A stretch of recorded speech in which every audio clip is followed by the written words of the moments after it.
Aujourd'hui, on parle d'un sujet extrêmement important, celui de la puissance des mots sur votre mental et sur votre vie.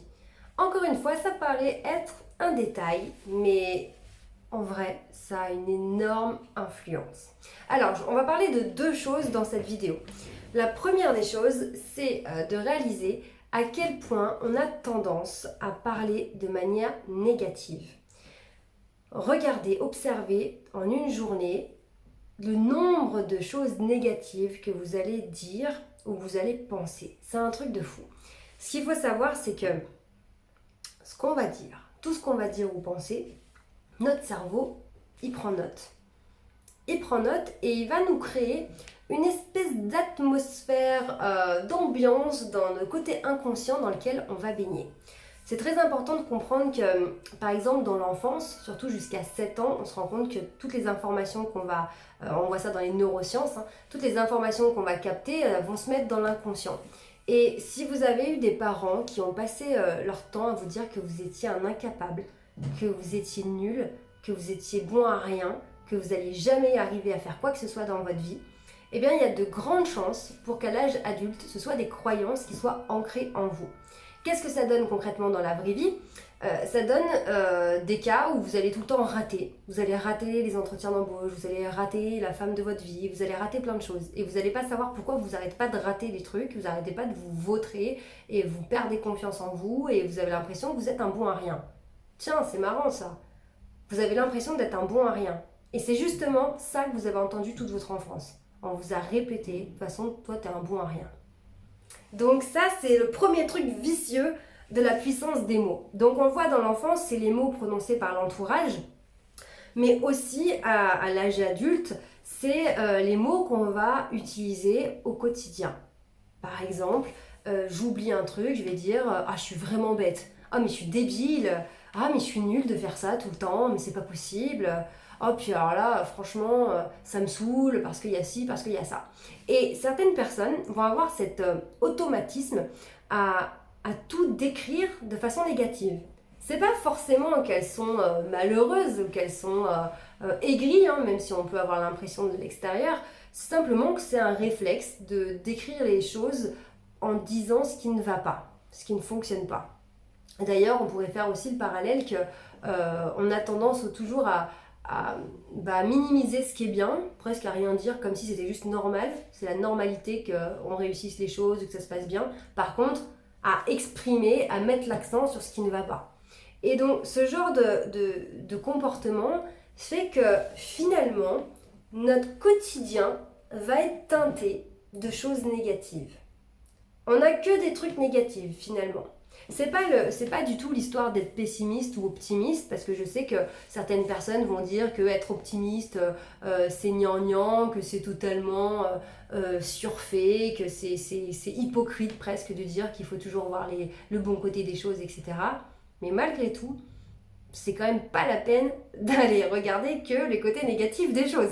À un moment donné, là, quand on passe son temps à se dire qu'on est nul, mais je suis trop bête, puis de toute façon, ouais, là, clairement, il fait tout le temps gris, ce genre de choses, la météo, c'est vraiment pourri en ce moment, etc. Et je suis tout le temps en train de critiquer, de voir ce qui va pas, même si au fond de moi, je sais que c'est pas si grave que ça. Eh bien, les mots que je prononce, mon cerveau enregistre.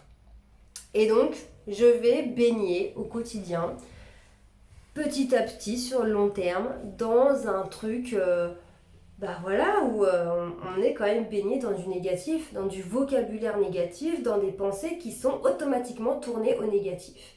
Et ça peut vraiment être vicieux parce que au final, on aura plus de mal à trouver comment s'en sortir, à trouver des solutions quand on a un problème, parce qu'on est tellement calibré à voir ce qui ne va pas, à voir le côté négatif, qu'on a moins de place, on a moins de disponibilité pour chercher le positif. Parce que quand on a l'habitude de voir les choses du côté positif, qu'est-ce qui se passe ? On va toujours chercher la solution. Quand on va être confronté à un problème, on va tout de suite basculer sur la solution, parce qu'on cherche tout le temps à tourner les choses en positif. Donc, La différence, c'est que si je suis toujours dans le négatif, j'ai un problème, je vais ressasser le problème, je vais brasser le problème, parce que j'ai l'habitude de dire que c'est pas bien, que c'est galère, que c'est compliqué. C'est mon vocabulaire habituel. Par contre, si je me calibre sur du vocabulaire positif, bah là, j'ai un problème, mais c'est plus vraiment un problème, ça devient un challenge. Ça devient un challenge, un défi, voire un apprentissage. Alors oui, c'est jouer sur les mots, mais ça va conditionner notre façon de penser et de réfléchir. Et ça va nous conditionner pour trouver une solution. Plus je me dis que c'est pourri, que c'est compliqué, que c'est vraiment galère, plus je me conditionne à ce qu'il n'y ait pas de solution. Donc mon esprit est en train de se conditionner au fait qu'il ne va pas voir d'opportunité, il ne va pas voir comment s'en sortir, en tout cas beaucoup plus difficilement. Plus je me conditionne sur le fait que, ok, c'est un challenge, c'est une équation à résoudre, c'est une énigme, il va falloir trouver qu'est-ce qu'il y a de positif là-dedans, qu'est-ce que j'ai de positif dans ma vie qui peut m'aider, à qui je peux demander de l'aide, etc. Plus je vais ouvrir mon esprit. Parce que j'indique à mon cerveau qu'il y a une solution à trouver. Donc le cerveau, lui, cherche la solution. Par contre, si j'indique à mon cerveau que c'est la galère et que franchement, on n'est pas sorti d'affaire, ben, mon cerveau, il cherche tout ce qui va concorder avec ça, en fait. Donc c'est vraiment se dire comment je me parle au quotidien, comment je décris les situations au quotidien. Ça, c'est le premier point. Et évidemment, le challenge, l'idée serait d'essayer de tourner ça au positif. Quand je me surprends à me dire que je suis bête, je me corrige. Non, je suis pas bête, c'est juste que je me suis trompée, c'est rien. Quand je me surprends à dire oh là là, j'ai raté le bus, mais ça me saoule, de toute façon, j'ai jamais le bus, je vais être en retard, je me stoppe et je me corrige. Ok, c'est pas grave, il y en a un autre, ça le fait, je suis encore dans les temps, ou finalement je vais y aller à pied, bah tiens, ça me fera marcher un peu, voilà, c'est pas ce qui était prévu, mais c'est pas si grave, c'est cool, et je cherche ce qui est positif là-dedans. Et faire ça, ça fait un effet cumulé où je vais commencer à baigner dans du positif. Et ma façon de voir la vie va commencer à se teinter de positif, et je vais commencer à voir les choses différemment. C'est un détail. Ça paraît être un détail, mais au quotidien, en long terme, ça fait vraiment la différence. Maintenant, on va pousser le truc encore plus loin. En termes de mots, le cerveau ne comprend pas, en tout cas les neuroscientifiques ont découvert que le cerveau ne comprend pas la négation. Et on va prendre l'exemple d'un enfant de 1 ou 2 ans. Quand vous lui dites ne touche pas la télé. Donc lui, il a le cerveau encore qui est pas totalement mature, donc c'est un peu comme notre inconscient en fait. Mais là, on le voit concrètement. Quand vous dites ne touche pas à la télé, l'enfant, lui, n'entend que la télé. Il n'entend pas ne touche pas la télé. Le ne et le pas, et le cerveau est pas encore en capacité de vraiment comprendre. Donc lui, ce qui va capter de l'information, c'est toucher télé. Donc clairement, il ne comprend pas pourquoi on lui crie dessus en lui disant touche la télé. Nous, on lui dit ne touche pas la télé, mais lui, il entend touche la télé. Donc oui, je suis en train de toucher la télé, oui, qu'est-ce qu'il y a ? Et vraiment, dans les conseils d'éducation, c'est vraiment un truc qu'on dit, il ne faut pas dire à un enfant ne fais pas ça, parce qu'il ne comprend pas, c'est plutôt fais autre chose. Donner dire une phrase positive. Donc, au lieu de dire ne touche pas la télé, ce serait va prendre ton jouet ou mets-toi sur le côté. Quelque chose de positif que là le cerveau va capter. Et bien dans notre inconscient à l'âge adulte, c'est la même chose. Si je me dis je veux pas être fatiguée, j'en ai marre d'être fatiguée, qu'est-ce que le cerveau entend ? La partie inconsciente du cerveau, elle entend le mot fatigué. Elle capte pas la négation. Et ça va jouer pour tout en fait, parce qu'on sait que le conditionnement du cerveau et de l'inconscient, ça joue sur notre énergie, sur les ondes qu'on va envoyer aux autres, parce qu'on le sait bien, dans notre vie, dans l'univers, tout est onde, on se capte, et c'est même pour ça que quand vous êtes assis à 5 mètres d'une personne, vous sentez son regard. La personne n'a pas bougé, vous n'avez pas bougé, mais vous sentez que la personne vous regarde, c'est complètement dingue. Hein. Il y a des situations comme ça, on se dit mais comment comment j'ai senti qu'elle me regardait, la personne. Parce que sur toutes les autres personnes, on a senti ce regard-là. Parce qu'il y a des ondes qui se passent, c'est normal. C'est des ondes radio, c'est des ondes, toutes les ondes, il y en a partout. Et nous, on émet des ondes. Et quand on est tout le temps calibré au négatif, finalement, le cerveau capte le mot qu'on va dire. Je veux pas être fatigué, je veux plus être fatigué. Il va entendre fatigué, il va nous baigner dans un truc de je suis fatigué, et tout notre corps en fait va communiquer sur un plan je suis fatigué. Mais ça se joue vraiment au niveau inconscient. Hein.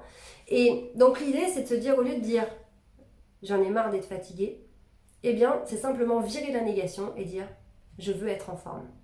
J'ai envie d'être en forme, je veux être en forme.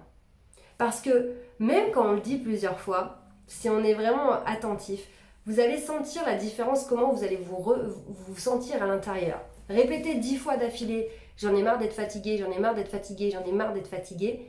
Au bout d'un moment, on ne sait pas pourquoi, on se sent un peu plombé.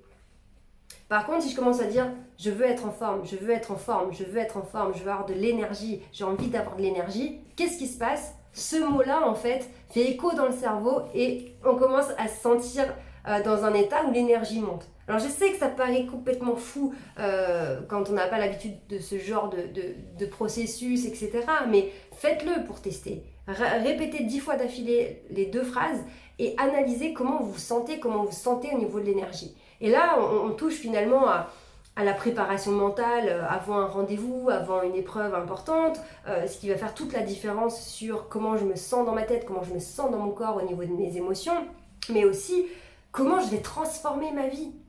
Parce que si je passe mon temps à parler qu'avec des mots qui vont me plomber, à parler avec des émotions négatives, je vais baigner dans un truc négatif, dans un truc lourd, avec des émotions désagréables, et ça va se refléter partout dans ma vie.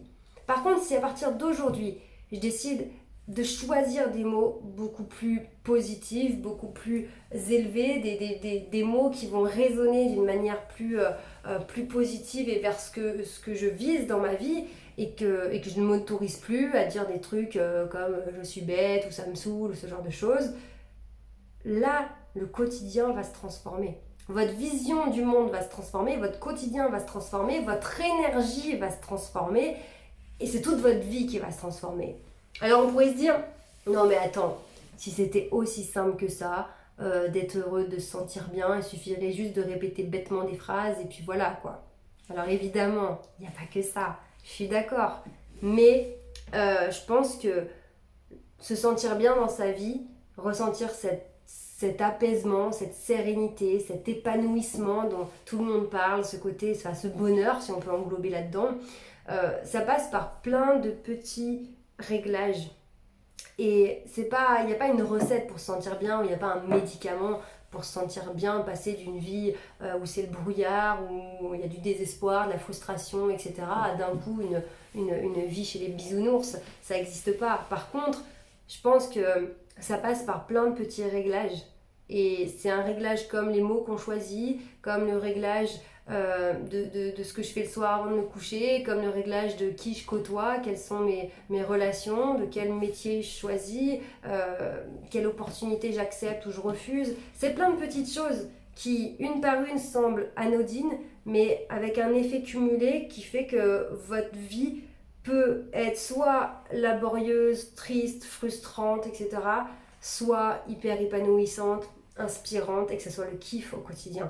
Donc vraiment, on a pris cet exemple aujourd'hui parce que je pense qu'on ne réalise pas à quel point nos petites habitudes ont un immense impact sur nos vies, globalement en tout cas. Alors dites-moi en commentaire si vous avez réussi à déceler votre façon de vous exprimer, si vous êtes plutôt dans le positif, plutôt dans le négatif, et si vous arrivez à changer ça ou pas. Comme d'habitude, on se retrouve tous les jours pour d'autres conseils. Pensez bien à vous abonner à la chaîne et mettez-moi un petit like, ça me fait trop plaisir quand je vois que vous me mettez des likes. Et puis comme d'hab, si vous avez des questions, vous les mettez en commentaire. Et moi, je vous fais des vidéos spécialement pour vous. Donc mettez toutes vos questions en commentaire, vraiment allez-y. On est là pour ça, on est là pour avancer ensemble, pour s'entraider. C'est vraiment l'objectif de ma chaîne, que vous puissiez gagner en confiance en vous, que vous puissiez gagner, de faire développer votre leadership et vous sentir bien au quotidien, parce que c'est ce qui compte vraiment au final. À demain, prenez bien soin de vous. Ciao!